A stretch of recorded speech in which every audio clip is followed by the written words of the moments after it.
은퇴자가 살기 좋다는 베트남. 한국과 똑같이 월 200만 원, 300만 원을 써도 소비의 질이 달라지면서 삶의 만족도가 높아지고 천국처럼 살 수 있다는 얘기가 있죠. 그런데 누군가는 아무리 그래도 그런 후진국에는 절대 살면 안 된다라고 하면서 마치 지옥을 보듯이 얘기하기도 합니다. 도대체 왜 누군가에게는 천국, 누군가에게는 지옥 이렇게 의견이 다른 걸까요? 생각해보니까 아, 이런 것 때문이구나 하고 떠오르는 게 몇 가지 있더라고요. 한국인이 베트남에 오기 전에 생각해 봐야 될 것들, 제가 경험했던 선에서 주관적인 의견을 공유 드려보겠습니다.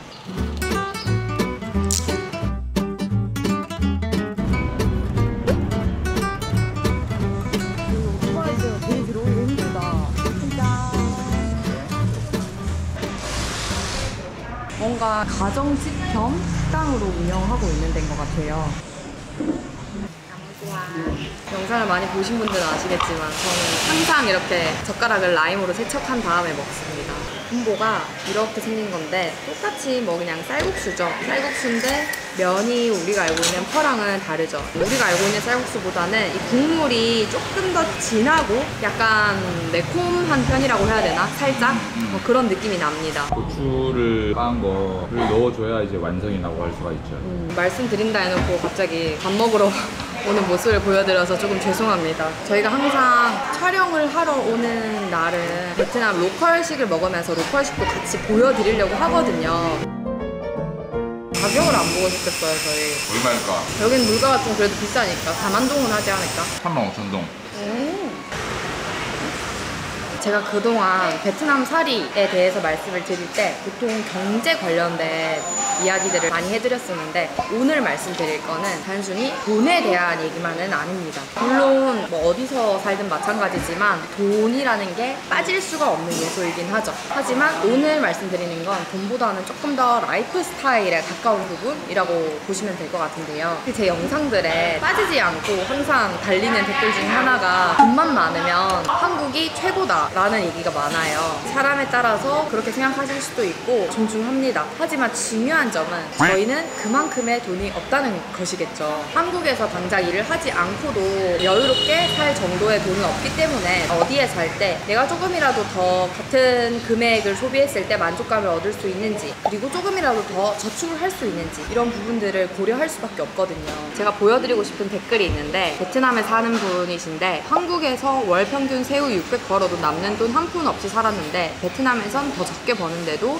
150 넘게 남습니다. 3달에 한 번씩 여행도 다니는데요. 이런 말씀을 해주셨고요. 또 한 분은 호치민에서 혼자 매달 300만 원 쓸 때랑 600만 원 쓸 때는 뭔가 누리는 차이가 확연하게 느껴지긴 했습니다. 이런 댓글을 달아주셨어요. 저도 공감이 좀 되더라고요. 그러니까 오늘 말씀드리는 얘기는 내가 직장 생활을 하면서건 은퇴 후에 여기 와서 사는 것이건 간에 기본적으로 제한되어 있는 예산 안에서 좀 그래도 만족감 높은 삶을 살고 싶다, 그런 분들께 조금 더 와닿을 수 있는 얘기다라는 생각이 들어요. 그러면은 이제 돈 말고 과연 어떤 것들이 베트남에서의 우리의 삶을 천국과 지옥으로 가르느냐, 커피 한잔 하면서 말씀을 드려볼게요. Anh ơi, kiếm tiền nha. 왜? 70. Sáng là nó đầy vậy. bán hết rồi hả? Hết. 오, ngon quá. Cảm ơn cô ạ.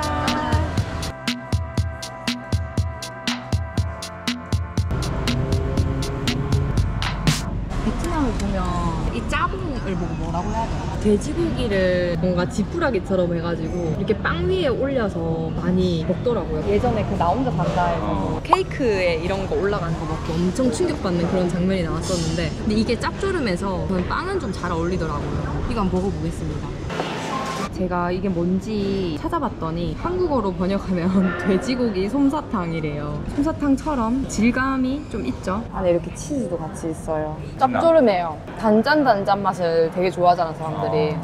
다시 본격적으로 한국인의 베트남 살이, 천국과 지옥으로 가르는 요소들, 제가 생각하는 기준에 대해서 말씀을 드리자면요, 저는 늘어난 여가 시간을 어떻게 보내는지가 이 베트남에서의 삶을 크게 좌지우지할 수 있는 요소라고 생각해요. 이게 무슨 말인지 잘 와닿지 않으실 수도 있는데요, 일단 한국에 살다가 베트남에 온 분들이 공통적으로 하는 말 중에 하나가 여기 오니까 내 시간이 생긴다, 시간이 되게 많이 늘어난다, 라는 거거든요. 한국에서는 집안일을 내가 다 직접 해야 했다면 베트남에서는 그래도 청소해 주시는 분을 고용을 할 수도 있고, 아이를 키우는 경우에도 조금 더 저렴한 비용으로 내니의 도움을 받을 수 있고, 그리고 아무래도 한국에서 가지고 있던 기존 인간관계들이랑 보기 힘들어지니까 당장은 좀 시간이 늘어난 게 확 느껴져요. 근데 이런 것들이 누군가에게는 진짜 큰 장점인데 누군가에게는 좀 괴로운 점이 되기도 하는 것 같더라고요. 늘어난 여가 시간들을 좀 잘 활용하는 분들은 진짜 인생을 재미있게 즐기면서 사시는 게 눈에 보이거든요. 그 시간에 뭐 골프를 더 연습을 하든, 다른 운동을 배우건, 언어를 배우든, 다른 공부를 하든, 봉사활동을 하시든 간에, 그러니까 뭔가 자기가 한국에서 하고 싶었던 취미 혹은 원래 하고 있던 취미가 있으면은 그거를 이제 이 베트남 현지에서 더 늘어난 여가 시간을 통해서 좀 더 집중을 하면서 되게 재미있게 사시더라고요. 아무래도 한국에서는 좀 내 시간이 부족하다라고 느끼셨던 분들일수록 여기서 그 늘어난 시간에 뭐 운동도 하고 자기 개발도 하면서 되게 재미있게 사시고, 실제로 주재원 발령을 받아서 여기 현지에 오셨다가 부임 기간이 끝나고 한국에 돌아가야 되는데 베트남에서의 라이프 스타일이 너무 좋으신 거죠. 그래서 그냥 이직을 해버리고 한국으로 안 가는 케이스도 실제로 있거든요. 그런 분들은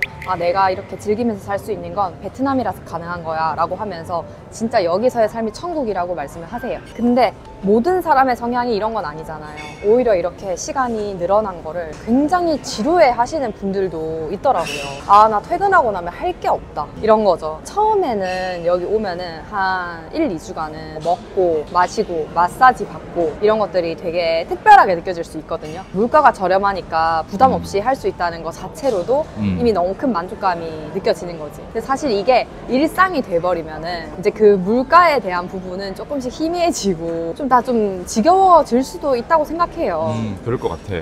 그때부터는 내가 조금 마음을 열고 사람을 적극적으로 뭐 사귀어보든 아니면 어떤 취미생활을 해보든 무언가가 있어야 되는데, 그런 게 없으면은 아, 한국에 있을 땐 아니랬는데 베트남에 오니까 내가 진짜 주말에도 너무 할 게 없고 내가 해외까지 나와서 뭐 하고 있는지 현타가 온다. 여기 삶이 너무 재미가 없다. 나는 확실히 한국에서의 그런 좀 생동감 넘치는 삶이 더 좋았다. 결국에는 한국에 돌아가는 경우도 있더라고요. 그래서 내가 평소에 좀 어떤 라이프 스타일을 선호하는가, 늘어난 여가 시간 동안에 뭔가를 하고 싶은 사람이냐, 아니면 나는 좀 바쁘고 치열하게 살아가는 게 더 재미있는 사람이냐에 따라서 여기서의 삶이 천국이냐 지옥이냐 나뉠 수 있는 그 요소라고 생각을 합니다. 그리고 제가 생각하는 두 번째 요소는 바로 베트남 날씨에 내가 얼마나 잘 적응을 할 수 있느냐, 이것도 여기서의 삶의 질을 많이 가르는 요소라고 생각해요. 일단 베트남이 한국과는 아예 다른 계절을 가지고 있잖아요. 근데 베트남 내에서도 또 이 북쪽이냐 남쪽이냐 하노이냐 호치민이냐에 따라서 또 계절이 다르거든요. 예를 들어서 지금 제가 살고 있는 곳은 호치민인데, 저는 개인적으로 이 호치민의 날씨가 되게 매력 있는 날씨라고 생각을 하고, 덥지만 못 살 정도는 아닌데 오히려 한국의 여름보다는 훨씬 나은데? 라고 생각을 하거든요. 근데 호치민에 살면서 아, 진짜 여기는 너무 더워서 못 살겠다, 어떻게 1년 내내 여름일 수가 있냐 하면서 힘들어 하시는 분들도 봤어요. 근데 어쩔 수 없는 게 우리 인체가 날씨에 영향을 많이 받고 또 정신적으로도 영향을 많이 받다 보니까 나의 개인적인 날씨 선호도에 따라서 삶의 질이 달라질 수밖에 없는 것 같기는 해요. 내 주변에도 날씨 때문에 힘들어서 한국으로 다시 복귀하는 사람들이 몇 명 있었어. 너무 더워가지고 못 살겠다고. 물론 저도 한국의 사계절을 너무 좋아하긴 하지만, 만약에 그냥 좋아하는 정도가 아니라 나는 진짜로 봄에는 벚꽃놀이 가고 가을에는 단풍 구경도 가고 이렇게 날씨의 변화를 보면서 사는 게 내 인생에는 정말 큰 의미다. 날씨가 나의 컨디션을 많이 좌지우지한다. 이런 분들이라면은 베트남에서의 삶이 힘드실 수 있겠죠. 근데 그래도 제가 베트남에 지금 10년째 살고 있으니까 이 베트남 날씨에 대한 저희 개인적인 견해를 좀 말씀을 드리자면, 베트남 날씨가 무조건 선입견을 가지기보다는 일단 와서 한번 부딪혀 보시는 것도 괜찮다고 생각해요. 왜냐하면 내가 생각했던 날씨랑 실제로 내가 경험하는 날씨가 많이 다를 수 있거든요. 저는 어릴 때부터 땀이 진짜 많은 체질이어가지고 약간 운동하기 전에 준비 운동만 해도 이미 땀으로 범벅돼 있잖아 실제로. 저는 땀이 진짜 많은 체질인데 지금 1년 내내 내내 12달 내내 여름인 호치민시티에 살고 있잖아요. 그 말은 여름이지만 어쨌든 살만하고 기력이 진짜 너무 많이 소진돼서 진짜 못 살 정도가 아니다 라는 의미이기도 하잖아요, 사실상. 여행자분들이 오셔서 느끼는 날씨랑 여기 거주자가 느끼는 날씨는 완전 다를 것 같아. 왜냐면은 여행자들은 와서 하루 종일 이제 밖에서 투어 같은 걸 하다 보니 아무래도 외부 온도를 완전 직접적으로 오랫동안 느끼겠지. 근데 우리 같이 여기 사는 사람들은 사무실에서 이제 온종일 일하고 오후에 퇴근해서 저녁에 뭐 잠깐 밖에서 운동을 한다거나 그럴 때 말고는 뭐 에어컨을 떠날 일이 잘 없잖아. 맞아요. 그리고 저는 바깥 날씨도 열대야가 없잖아요, 여기는. 맞아. 그리고 습도가 한국만큼 높지가 않아요. 그런 것들이 조금 체감에 있어서 좀 차이가 나는 것 같고, 그리고 장마 시즌이 없고 대신에 그 우기가 있는데 우기 때도 한 30분 정도 비가 시원하게 확 쏟아지고 그 뒤에 또 그치고 나면 살짝 시원해지는 감이 있고 그렇다 보니까 매일매일 햇살을 볼 수 있는 거야. 저는 내가 생각보다 햇살을 진짜 좋아하는 사람이었구나 라는 것도 호치민에 처음 와서 이제 알게 됐고, 여름 날씨가 너무 싫어 하시는 분이라면 사실 겨울이 있는 하노이를 또 생각해 보셔도 좋을 것 같아요. 하노이가 겨울에는 10도대까지 떨어지거든요. 생각보다는 그 한국의 10도랑 비교했을 때는 조금 더 춥게 느껴지실 수도 있어요. 왜냐면 하노이가 겨울철에 습도가 좀 더 높은 편이고, 맞아. 제가 하노이에 있었을 때가 20대 때였는데도 뭔가 뼈가 시린 듯한 그런 기분이 좀 들더라고요. 그리고 또 실내에 보일러 장치가 안 된 데가 많잖아. 맞아. 그건 진짜 막 집주인이 요청해서 달지 않는 이상 웬만해서는 보일러 장비가 없거든요.